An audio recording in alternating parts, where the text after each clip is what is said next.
Some ancient ruins are so advanced that archaeologists still cannot explain how they were physically built with the tools officially available at the time. Entire mountains were hollowed into underground cities large enough to shelter thousands of people for months. Stone walls were assembled so precisely that even modern blades cannot fit between the gaps. Massive chambers hidden beneath temples remained sealed for thousands of years without collapsing, despite earthquakes, floods, and shifting ground above them. In some sites, ancient builders created drainage systems, cooling systems, and foundations that still function better than certain modern designs.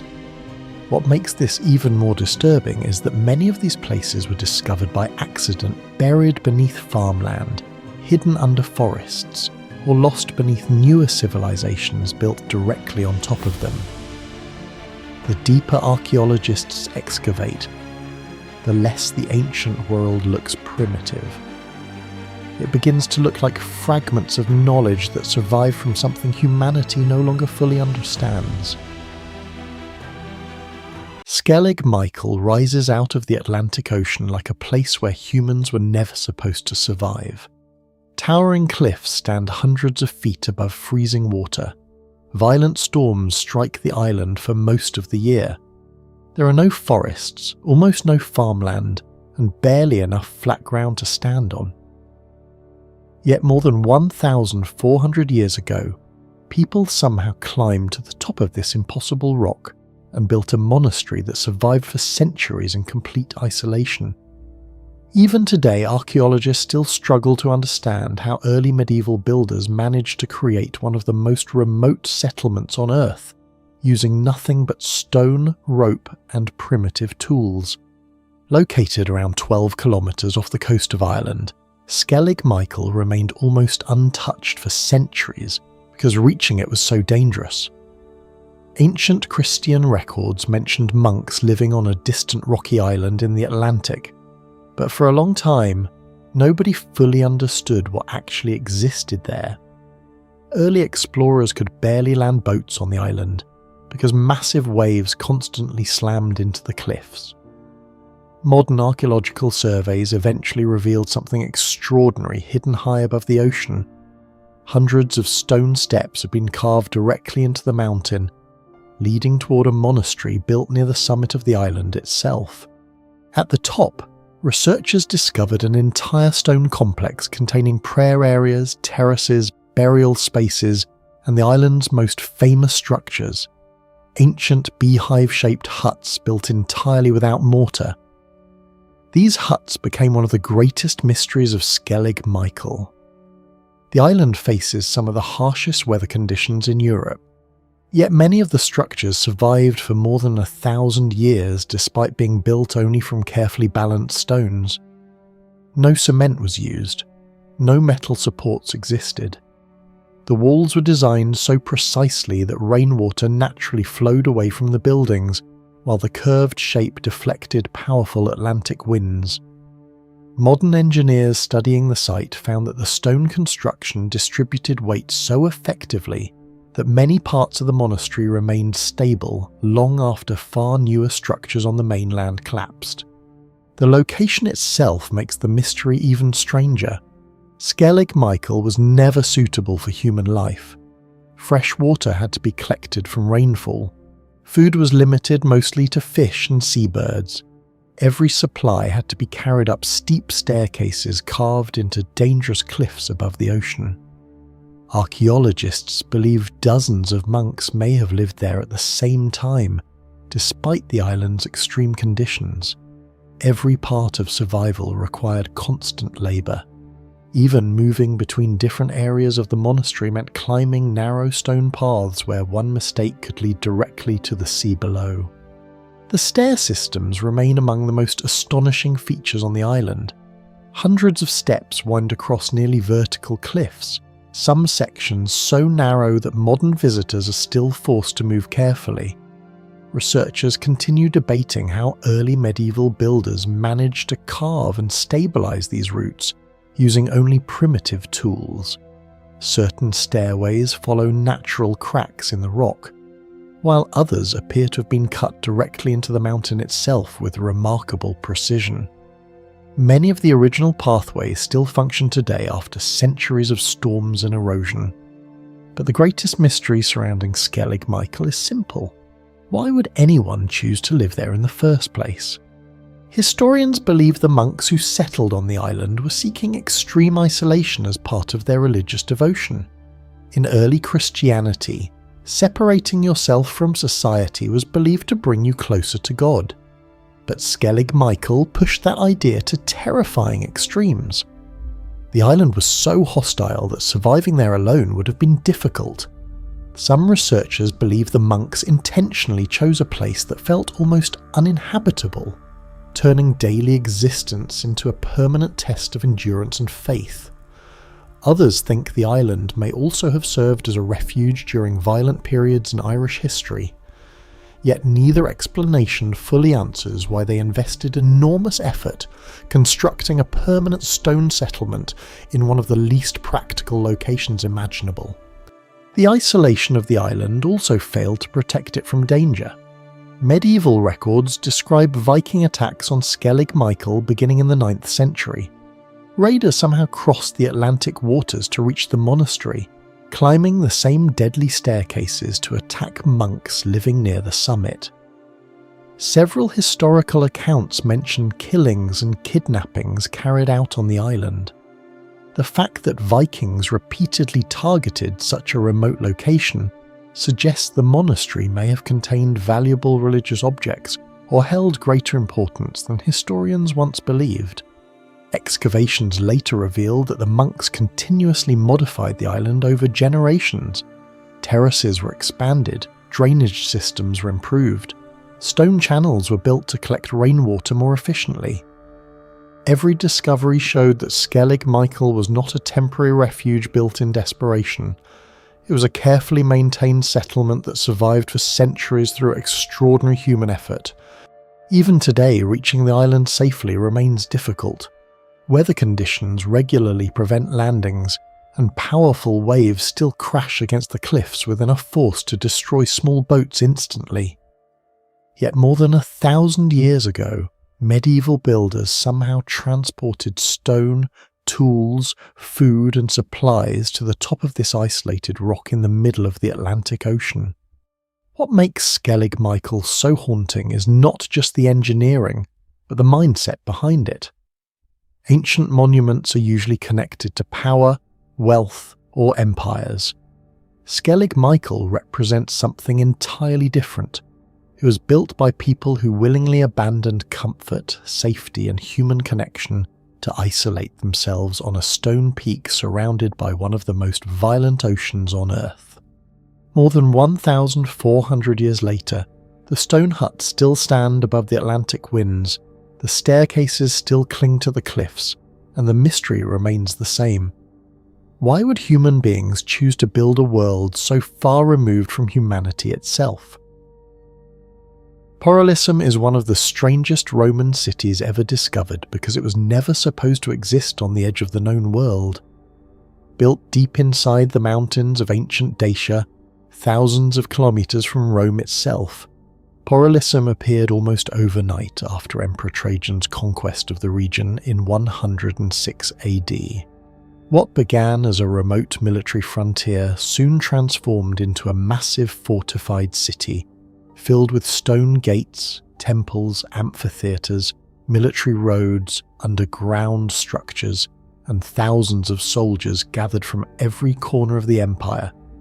Even today, archaeologists still struggle to explain why Rome invested so much money, manpower, and engineering into a place so isolated and dangerous.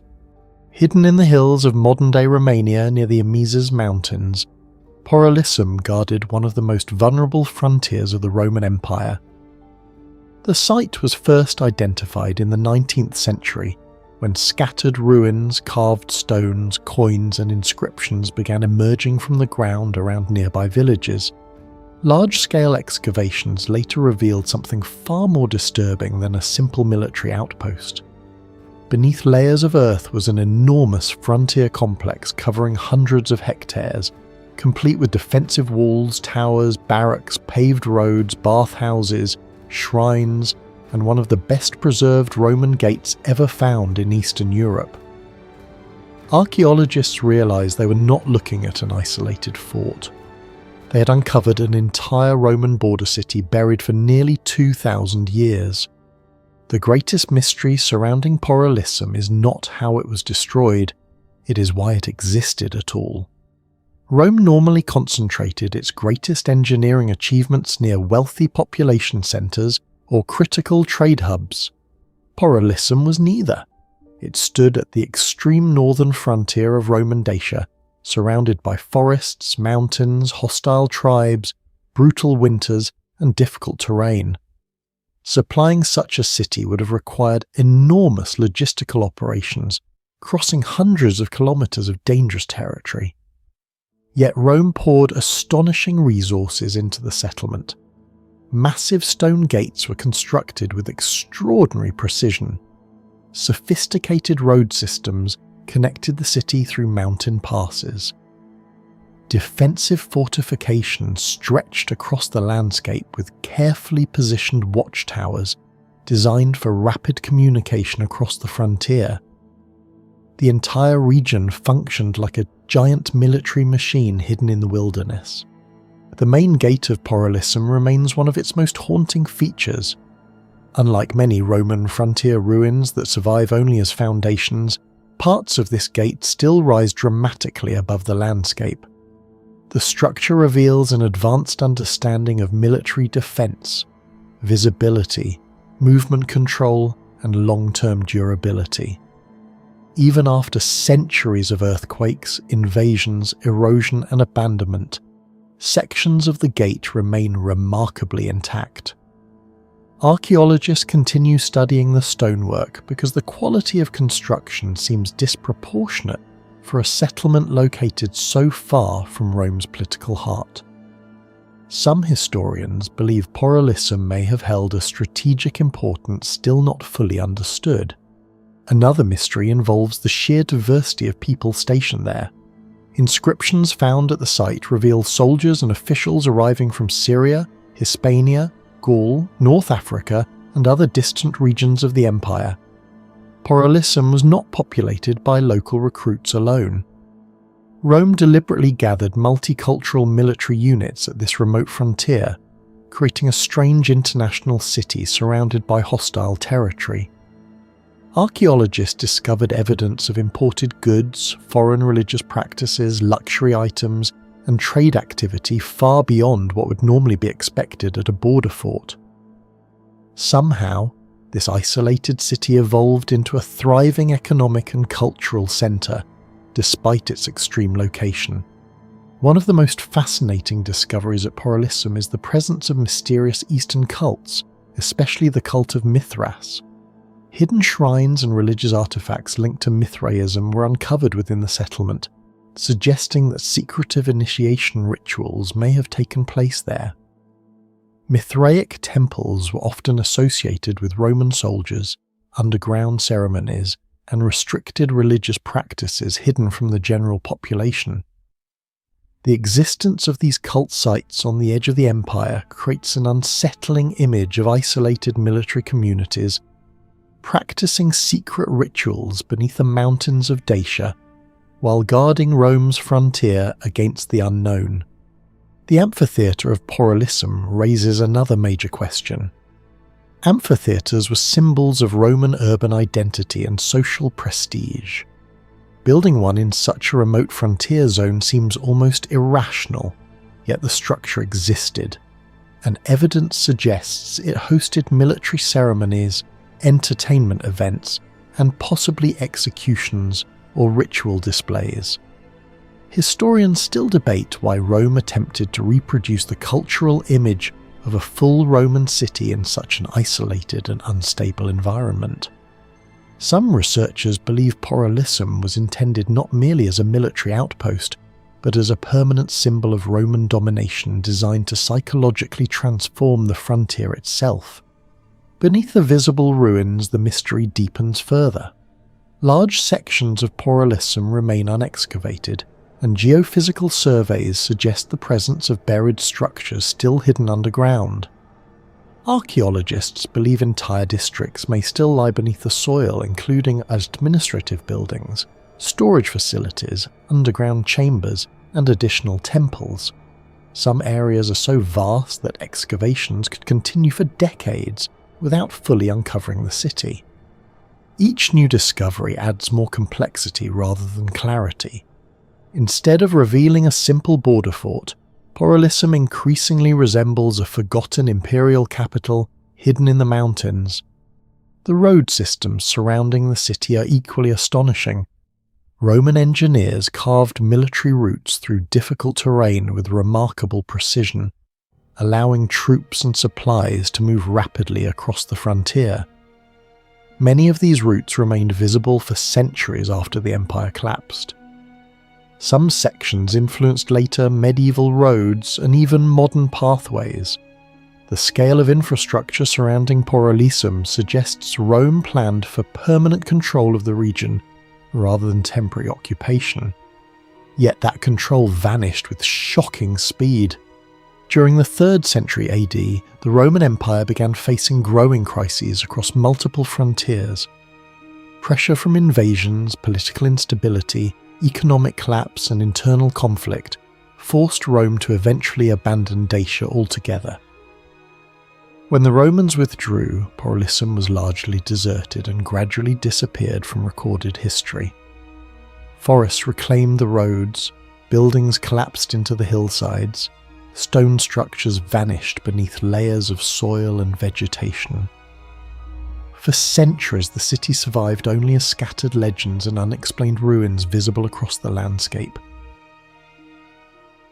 High above the Atlantic coastline of northwestern Spain, an entire stone city still sits on the summit of a mountain known as Monte Santa Trega. Hundreds of circular ruins cover the hillside, like the remains of a civilization that vanished without explanation. Archaeologists officially describe it as an Iron Age Celtic settlement, but the deeper researchers investigated the site, the stranger the pattern became. Because Castro de Santa Trega was not simply built on an empty mountain. The civilization that constructed this city deliberately chose a summit that had already been considered sacred for thousands of years before the first stone house was ever built there. Castro de Santa Trega is located in Galicia, near the modern border between Spain and Portugal, directly overlooking the mouth of the Minho River and the Atlantic Ocean. The location itself immediately raises questions. The settlement was constructed nearly 1,100 feet above sea level on a steep mountain ridge exposed to brutal Atlantic winds. Building a massive city here would have required enormous effort, especially during the Iron Age more than 2,000 years ago. Yet whoever chose this location clearly believed the mountain possessed extraordinary importance. The ruins were known locally for centuries, but the true scale of the site remained hidden until the early 20th century. In 1913, systematic excavations began after archaeologists realized the mountain was covered with buried structures beneath layers of soil and vegetation. As the excavations expanded, researchers uncovered something astonishing. The summit contained not just isolated buildings, but an enormous fortified settlement made of tightly packed circular stone houses, storage rooms, workshops, streets, drainage systems, defensive walls, and communal spaces. It quickly became one of the largest and most important Celtic archaeological discoveries ever found in the Iberian Peninsula. But the most unsettling discovery was not the city itself. Scattered across the mountain were prehistoric petroglyphs carved directly into the exposed bedrock. Spirals, geometric symbols, mysterious circular patterns, and abstract markings had been etched into the stone nearly 2,000 years before the Celtic settlement appeared. This meant the mountain had already been viewed as a special or sacred location long before Castro de Santa Trega existed. Multiple civilizations across entirely different eras had independently chosen the exact same mountain for reasons that are still not fully understood. This is where the real mystery begins. Most ancient settlements were built beside rivers, fertile plains, or protected valleys where agriculture and survival were easier. Castro de Santa Trega ignored all of those advantages. Instead, it was constructed on an exposed mountaintop with limited farming space and difficult access. The city appears less like a practical village and more like a symbolic stronghold deliberately placed where it could dominate the landscape. From the summit, the inhabitants could observe the Atlantic coastline, river traffic, mountain routes, and surrounding territory for miles in every direction. Some researchers believe the site may have functioned as both a fortified settlement and a ceremonial centre connected to religious rituals, trade control, or territorial authority. The architecture only deepens the mystery. Unlike the rectangular buildings common throughout much of the Roman world, the houses at Castro de Santa Trega were almost entirely circular. Hundreds of round stone structures were built close together in carefully organised clusters, often surrounding small communal courtyards. Many homes included sophisticated drainage channels carved directly into the rock beneath the settlement, allowing water to flow safely downhill during heavy rainstorms. For a civilization often portrayed as primitive tribal societies, the level of urban planning was unexpectedly advanced.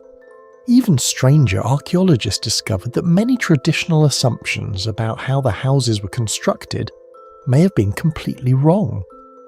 Researchers originally believed the roofs relied on large wooden support columns, placed in the centre of each building.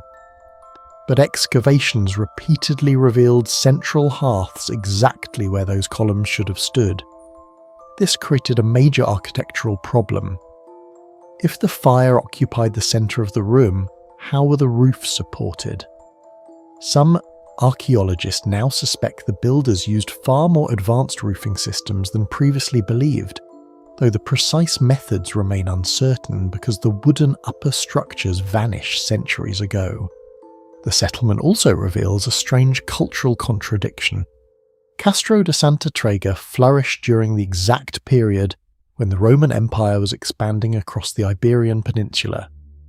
Normally, Roman occupation dramatically transformed local architecture, religion, language, and urban design. But despite Roman influence reaching the region, much of Santa Trega retained strong native Celtic characteristics. The circular homes continued to dominate the settlement instead of being replaced by Roman rectangular structures. Local artistic symbols survived. Indigenous traditions remained visible throughout the site. Archaeologists still debate why Roman cultural influence appears weaker here than in many surrounding regions. Some believe the isolated mountain stronghold allowed the local population to preserve their identity longer than expected. Others suspect the settlement held spiritual importance that resisted outside influence. Another mystery involves the strange symbols found throughout the site. Decorative carvings associated with Celtic culture appear repeatedly across the settlement, including spirals, triskelions, geometric patterns, and circular motifs whose meanings remain uncertain today.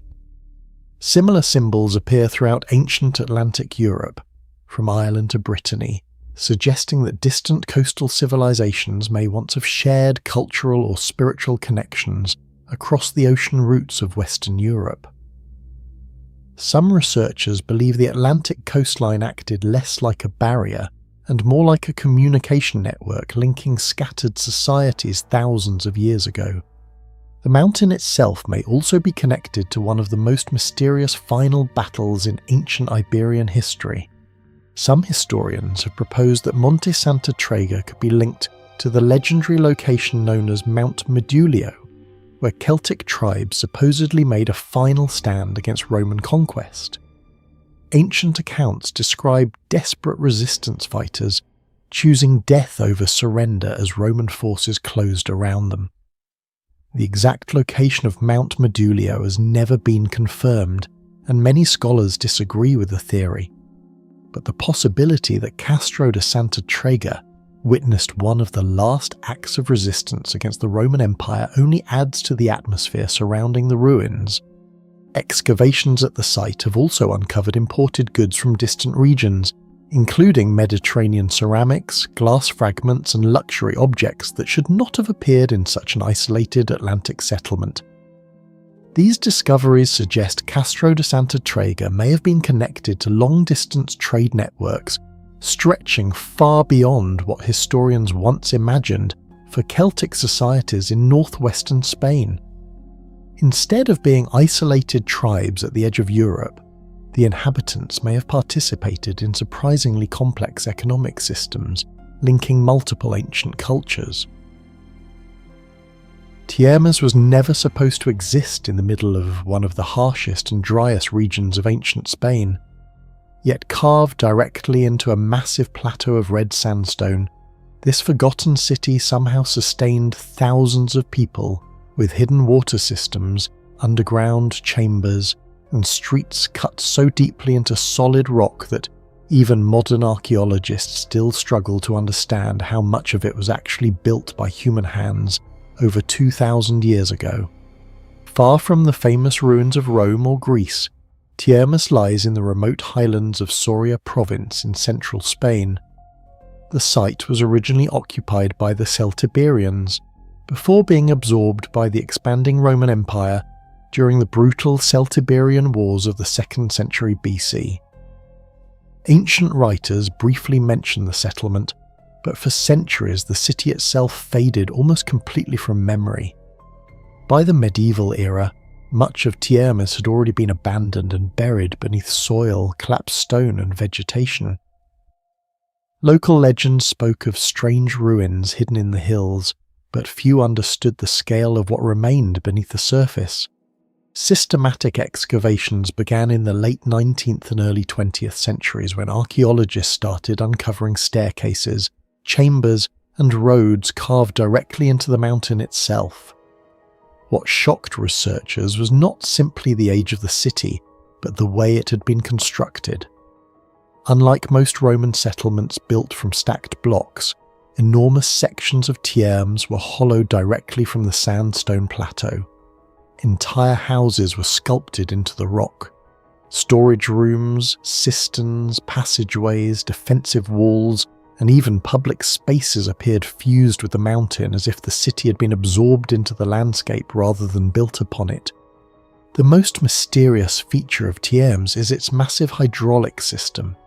The region surrounding the city receives limited rainfall and experiences harsh seasonal conditions, making large-scale urban survival difficult even today. Yet archaeologists uncovered an advanced network of channels, reservoirs, carved conduits, and underground cisterns capable of storing and distributing huge quantities of water throughout the settlement.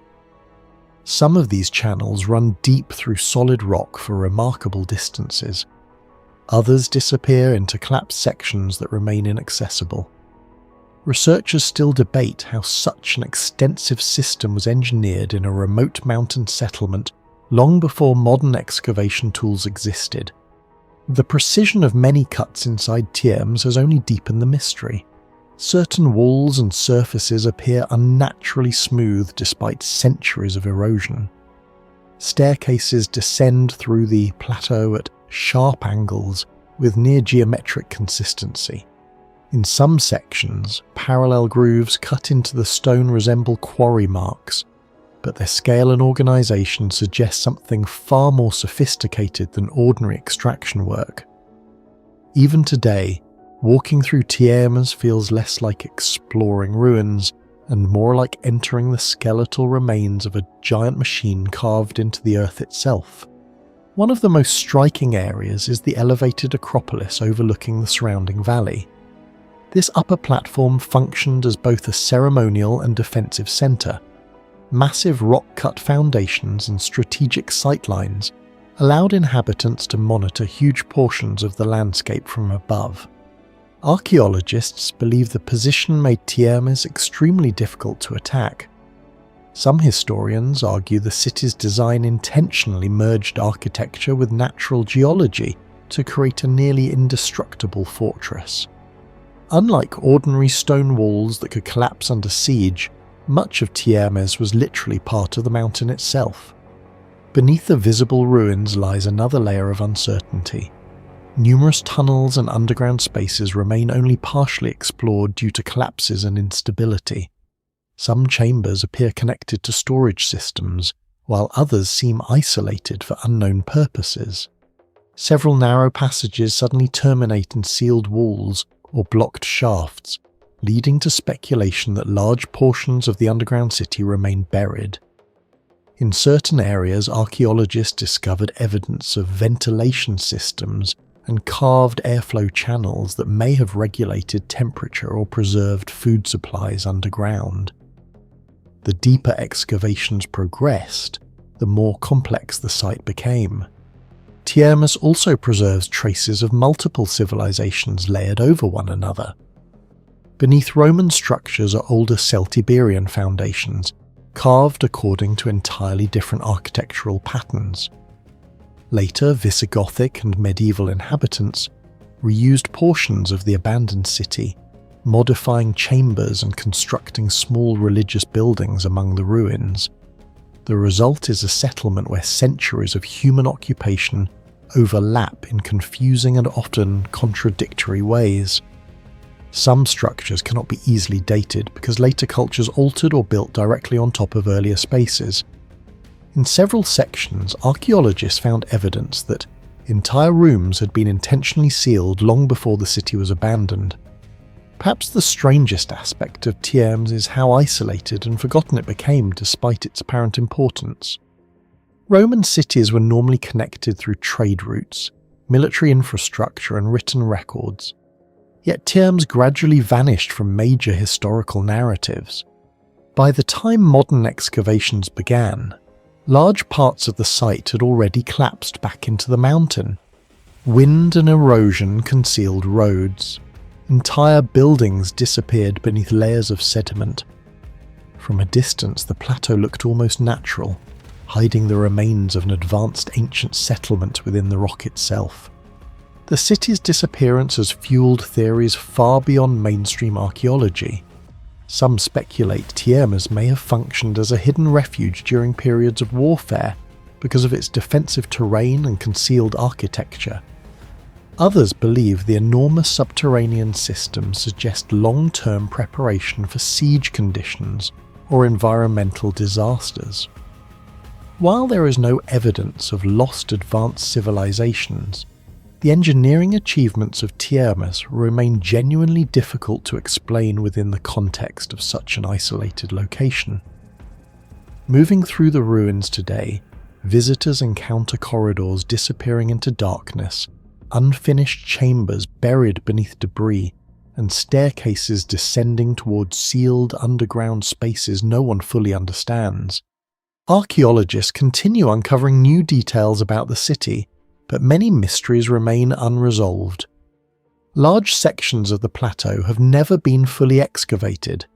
Ground-penetrating surveys indicate additional structures still hidden beneath the surface. Some researchers suspect the visible ruins may represent only a fraction of the original settlement. Every excavation season reveals more carved chambers, more hydraulic features, and more evidence that Tiermes was far more technologically sophisticated than previously believed. Staigue Fort still stands in the mountains of Ireland after nearly 2,000 years without cement, metal or modern foundations. Massive stone walls almost 5 meters high remain locked together so perfectly that centuries of Atlantic storms, freezing winters, and constant erosion have failed to destroy them. Built entirely from dry stone, the fortress continues to survive through engineering methods that archaeologists still struggle to fully explain. Known today as Fort de Staigue, the structure is hidden deep within County Kerry in southwestern Ireland, surrounded by steep hills, wet grasslands, and harsh weather conditions. Archaeologists believe it was probably built sometime during the Late Iron Age around 300 to 400 AD, although the exact date remains uncertain because almost no organic material survived for proper testing. Unlike many ancient ruins that vanished underground for centuries, Staigue Fort was never completely lost. Local communities had always known about the stone circle standing in the mountains, but for generations it was viewed as little more than an ancient ruin with no clear history. Serious archaeological interest only came later, when researchers studying Ireland's prehistoric ring forts realised this structure was dramatically different from nearly every other example found across the island. The fortress immediately shocked archaeologists because of its construction quality.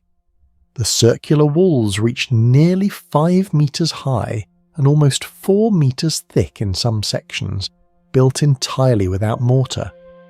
Every stone was carefully fitted into place, using only weight, balance and pressure. Most ancient dry stone structures slowly weaken over time as smaller rocks shift and walls collapse under centuries of weather damage. Staigue Fort did not.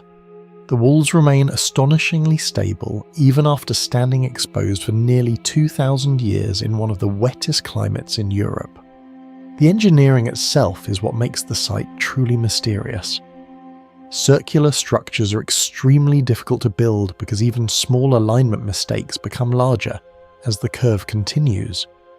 Yet Staigue Fort maintains an almost perfectly balanced circular layout over 27 metres wide. Many of the stones appear intentionally selected for specific positions based on shape and weight distribution. Builders seem to have understood exactly how pressure would move through the walls long before modern structural engineering existed. Inside the walls are narrow stairways and hidden internal passages built directly into the stone thickness itself. This feature is exceptionally rare in prehistoric northern Europe. Creating hollow spaces inside massive dry stone walls would have required careful planning from the very beginning of construction. The builders were not simply stacking rocks. They were designing an integrated structure with internal movement systems hidden inside the walls. The entrance creates another major mystery. The gateway is narrow and defensive in appearance, suggesting the structure may have been designed for protection against attacks. Yet archaeologists found surprisingly little evidence that large numbers of people actually lived inside the enclosure. There are few traces of permanent houses, workshops, or large food storage areas normally expected inside a heavily occupied fortress. This has led many researchers to question whether Staigue Fort was truly military at all. One theory suggests the structure belonged to an elite ruler who used it as a symbol of power and status. In Iron Age Ireland, stone forts represented wealth because building them required enormous labour. Thousands of heavy stones had to be transported through rough, mountainous terrain without modern tools or machinery. But Staigue Fort seems excessively advanced even for a status symbol. The walls are unusually thick, unusually sophisticated, and far more durable than most comparable sites. Some archaeologists now suspect the structure may also have served ceremonial or ritual purposes beyond simple defence. Its isolated location only deepens the mystery. Staigue Fort was built far from major settlements, in terrain that would have been difficult to access even in ancient times. There are no nearby rivers that could have simplified transportation, and no obvious reason why such a massive structure needed to exist in such a remote area. Some historians believe the location was intentional, because the surrounding hills provide wide views while naturally concealing the site from distant observers. Others think the placement may have held symbolic importance connected to territory, ritual gatherings, or ancient traditions that disappeared long ago. Several researchers have also noticed possible alignments involving the entrance and surrounding landscape. Although no definitive astronomical function has been proven, some believe parts of the structure may have been intentionally oriented towards seasonal events or important natural landmarks. Across prehistoric Ireland and Britain, Many ancient monuments were connected to celestial cycles such as solstices and equinoxes. Staigue Fort may represent a later continuation of these traditions hidden beneath the appearance of a defensive stone enclosure. Another disturbing mystery is the fortress's incredible durability. Ireland's climate is extremely destructive to ancient architecture. Rainwater enters cracks, freezes during winter, expands, and slowly tears structures apart over centuries. Vegetation roots usually destabilize stone walls even faster, yet Staigue Fort remains remarkably stable despite standing fully exposed for nearly 2 millennia. In some sections, the upper walls still survive almost intact. Modern engineers studying ancient dry stone construction have admitted that reproducing this level of longevity without mortar would still be extremely difficult today using only primitive tools. The stones themselves reveal signs of advanced planning. Many appear carefully selected not only for size but for balance and shape. Builders likely understood how different stones could distribute pressure and prevent structural shifting over time. Some blocks were positioned in ways that created natural locking systems through weight alone. Without written records from the builders, archaeologists are forced to reconstruct the engineering methods entirely from the surviving structure itself. Excavations around the site uncovered limited artifacts connected to Iron Age occupation, but nothing fully explains why so much effort was invested into constructing such a sophisticated enclosure in an isolated mountain region. Unlike Roman forts or medieval castles, Staigue Fort exists almost outside known architectural traditions. It feels less like part of a developing civilization and more like the surviving fragment of forgotten knowledge. Comparisons with other Irish ring forts only make Staigue appear even stranger. Thousands of circular forts once existed across Ireland, but most were made from earth, timber, or much thinner stone walls. Very few approach the engineering complexity or preservation quality seen at Staigue. Some archaeologists now consider it one of the finest surviving examples of prehistoric dry stone architecture in Europe. Local legends surrounding the site only strengthened its reputation. Stories connected the structure to ancient kings, hidden warriors, and mysterious figures from Ireland's mythological past. Even centuries after its builders disappeared, later generations already viewed the fortress as something ancient, strange, and almost impossible. Staigue Fort does not simply raise questions about one ancient structure. It raises questions about how much engineering knowledge prehistoric societies may have possessed before written history properly recorded them. Somewhere in the mountains of ancient Ireland, unknown builders created a stone structure so effective that it still survives nearly untouched, while countless newer buildings around the world have already collapsed. Hidden deep within the boglands of central Ireland, Clonmacnoise was never supposed to become one of the most powerful religious and intellectual centres in the ancient world. Yet for nearly 1,000 years, kings, monks, invaders and pilgrims crossed rivers and swamps to reach this isolated settlement in the middle of nowhere. Even stranger, despite being burned, looted and destroyed over and over again, Clonmacnoise refused to disappear.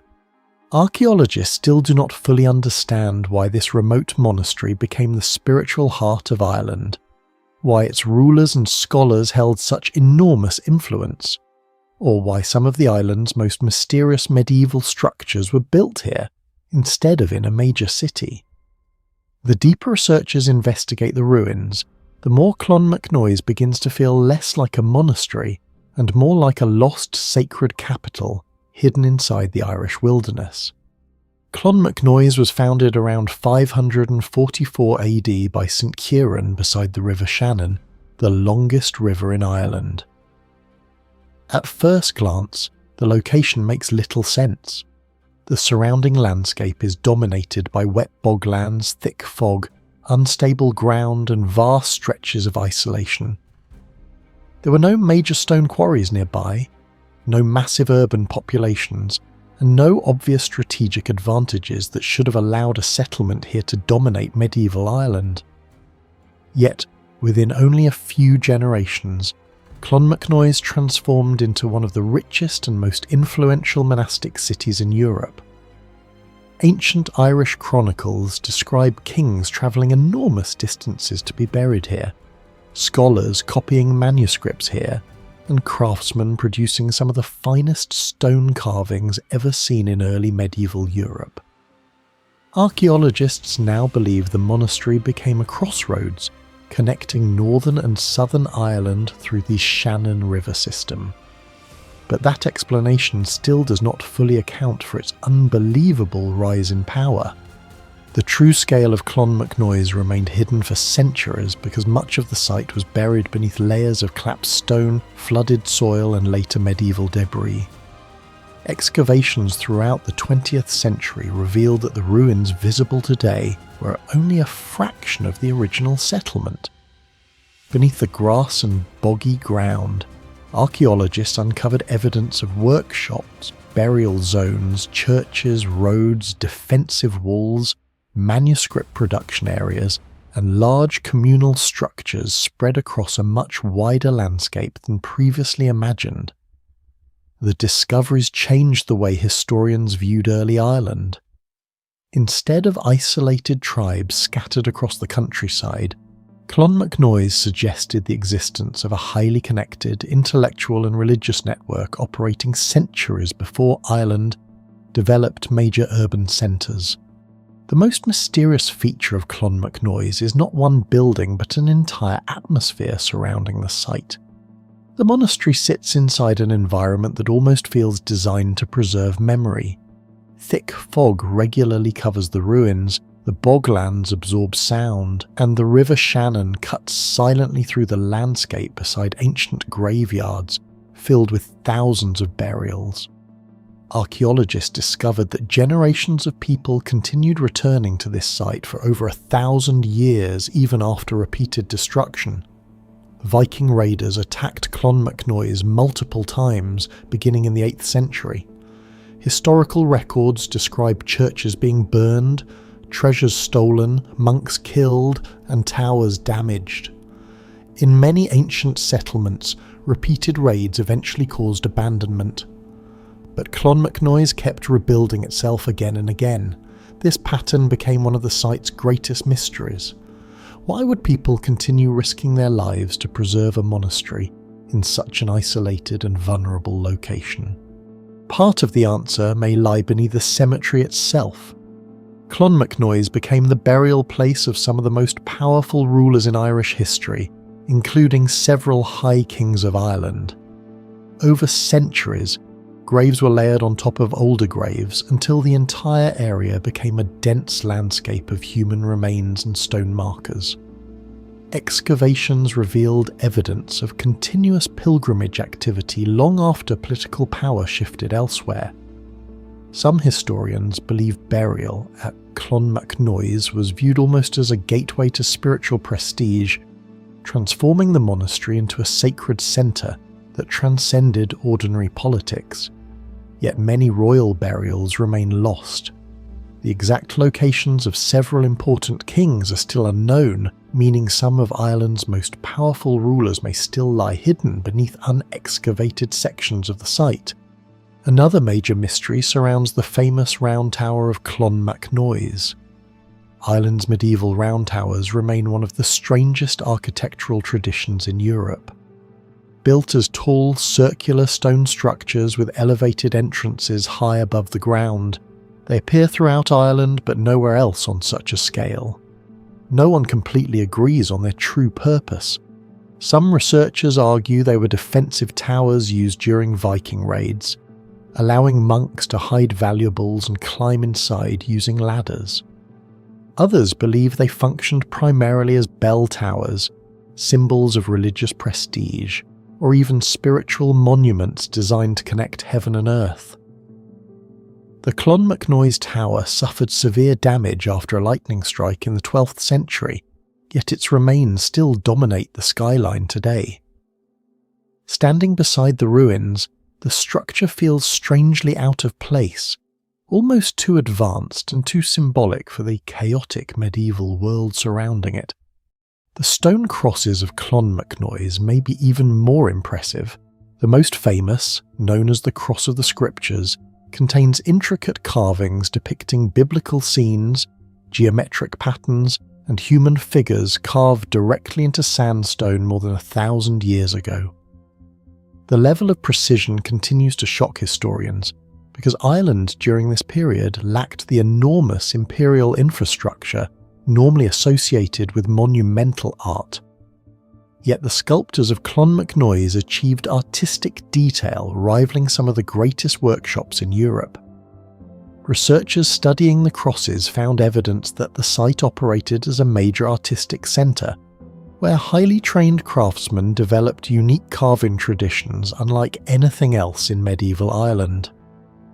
Some scholars even believe the imagery on the crosses encoded political messages tied to royal power and church authority.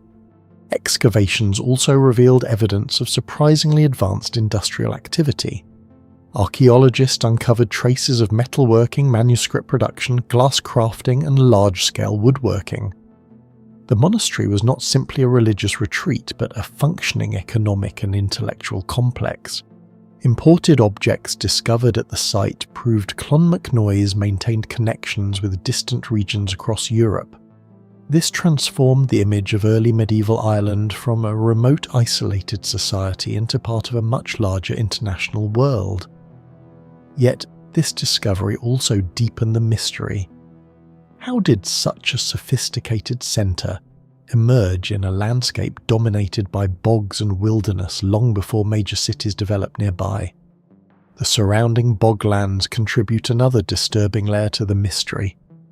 Irish bogs are famous for preserving organic material with extraordinary detail. Across Ireland, ancient bog bodies have been discovered with skin, hair and clothing still intact after thousands of years. Although Clonmacnoise itself is primarily known as a monastic settlement, the environment surrounding it carries the same unsettling sense of preservation. Wooden structures survived beneath wet soil. Ancient pathways remained hidden under layers of peat. Human activity that should have vanished centuries ago became frozen within the landscape. Some archaeologists describe the region as a place where history never fully decomposed. Even after Clonmacnoise declined following Norman invasions and changing political systems, people never completely abandoned the ruins. Pilgrims continued visiting the graveyards. Local communities preserved stories about the site for generations.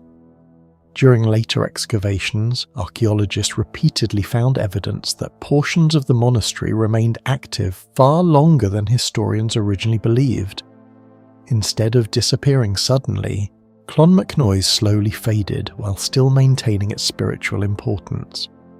This gradual decline gives the ruins an eerie quality, unlike many ancient sites destroyed by catastrophe. Clonmacnoise feels less like a dead city and more like a sacred place suspended between worlds. Known as one of the most isolated prehistoric fortresses ever discovered in Europe, Aonghasa was built directly on the edge of a massive Atlantic cliff, where a single mistake means a 90-metre fall into the ocean below. Even today, archaeologists still cannot fully explain why ancient people carried enormous quantities of stone across this windswept island to construct a gigantic circular stronghold in a place too dangerous for normal settlement. The deeper researchers study Aonghasa, the more the site stops looking like a simple fort and begins resembling something far stranger, a ceremonial stronghold built at the edge of the known world. The fortress stands on Inishmore, the largest of Ireland's Aran Islands, a harsh limestone landscape battered constantly by Atlantic storms. For centuries, local people knew about the stone ruins sitting near the cliffs, but serious archaeological investigation did not begin until the 19th and 20th centuries, when researchers started mapping the massive walls and excavating the interior. What immediately shocked archaeologists was the scale of construction. Aonghasa was not a small tribal enclosure. It was an enormous multi-layered complex made from thousands upon thousands of stones arranged in concentric defensive rings. The builders had transformed one of the most unforgiving locations imaginable into a carefully engineered prehistoric monument. The most disturbing feature was its position. One side of the fortress simply ends at a vertical cliff dropping straight into the Atlantic Ocean. There are no protective barriers between the ancient walls and the abyss below. Waves crash against the rocks far beneath the structure day and night, and during storms the wind becomes violent enough to make standing near the edge dangerous even now. Archaeologists quickly realized this location created a major mystery. If Aonghasa was purely a military fortress, why place it in a location with almost no access to fresh farmland, limited shelter, and constant environmental danger? Constructing such a massive stronghold on the edge of a collapsing cliff would have required enormous labour, planning and organisation. Yet the site does not fully behave like a normal settlement. Excavations revealed evidence that parts of the site date back to around 1100 BC during the Late Bronze Age, with additional modifications continuing into the Iron Age. This makes Aonghasa one of the oldest large stone fortifications in Ireland. At the time these walls were being built, much of Europe was still dominated by relatively small tribal communities. Yet the people here were organising large-scale engineering projects using primitive tools and raw manpower alone. Transporting and arranging so much stone on a remote Atlantic island remains impressive even by modern standards. But the true mystery appears outside the main walls. Spread across the ground in front of the fortress lies one of the strangest defensive systems in prehistoric Europe. Thousands of sharp limestone slabs were deliberately embedded upright into the earth, forming a jagged field of stone spikes known as a chevaux de frise. From above it looks almost unnatural, like an enormous prehistoric trap designed to stop anything approaching the fortress. Walking through it even today is difficult and dangerous. Archaeologists believe the spikes were intended to slow attackers, break formations, or injure enemies trying to reach the walls. However, the scale of the system is highly unusual. Very few prehistoric sites contain anything comparable in size or complexity. This bizarre stone barrier changed how many researchers viewed Aonghasa. The fortress no longer looked like a simple settlement surrounded by defensive walls. It resembled a highly controlled, restricted zone protecting something important inside. Some historians proposed that elite rulers once lived there. Others argued it may have served as a ceremonial centre where rituals connected to the ocean or Celtic spirituality were performed. The location facing the endless Atlantic has fueled theories that the site held religious significance linked to death, the afterlife, or journeys into the unknown. In ancient Celtic traditions, the Western Ocean was often associated with supernatural realms beyond the human world. Aonghasa sits directly facing that darkness. The cliff itself may also hide another enormous secret. Geological erosion has destroyed large sections of the coastline over thousands of years, and many archaeologists believe the fortress originally extended much farther toward the sea. The edge visible today may not be the original boundary of the structure at all. Entire portions of the complex could already lie beneath the Atlantic Ocean after collapsing into the water centuries ago. This possibility completely changes how the fortress is interpreted. What survives today may only be the remaining fragment of a much larger prehistoric monument.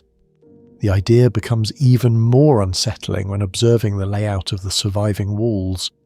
Aonghasa was constructed in multiple defensive layers, with massive stone ramparts forming semicircular rings around the interior. The design forces movement through increasingly narrow entrances before reaching the centre.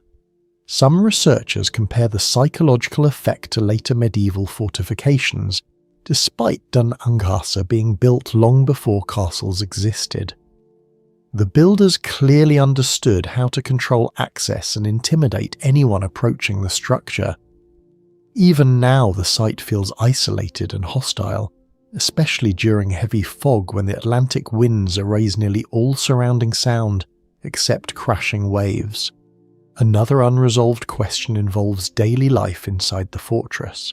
Archaeologists have uncovered hearths, animal bones, and evidence of human activity, but not enough to fully explain how large permanent populations could survive there comfortably for long periods. Fresh water sources on the island are limited, weather conditions are brutal, and agricultural space near the cliffs is poor.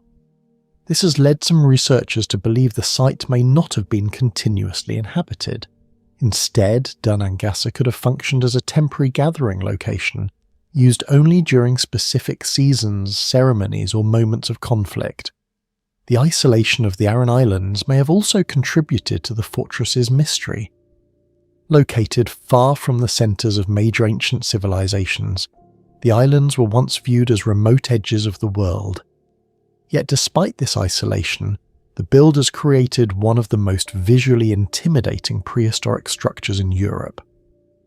The scale of labour involved suggests a highly organised society, capable of coordinating large groups of workers and sustaining construction projects over long periods.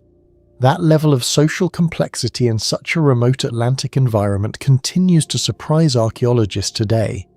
Modern technology has only deepened the fascination surrounding the fortress.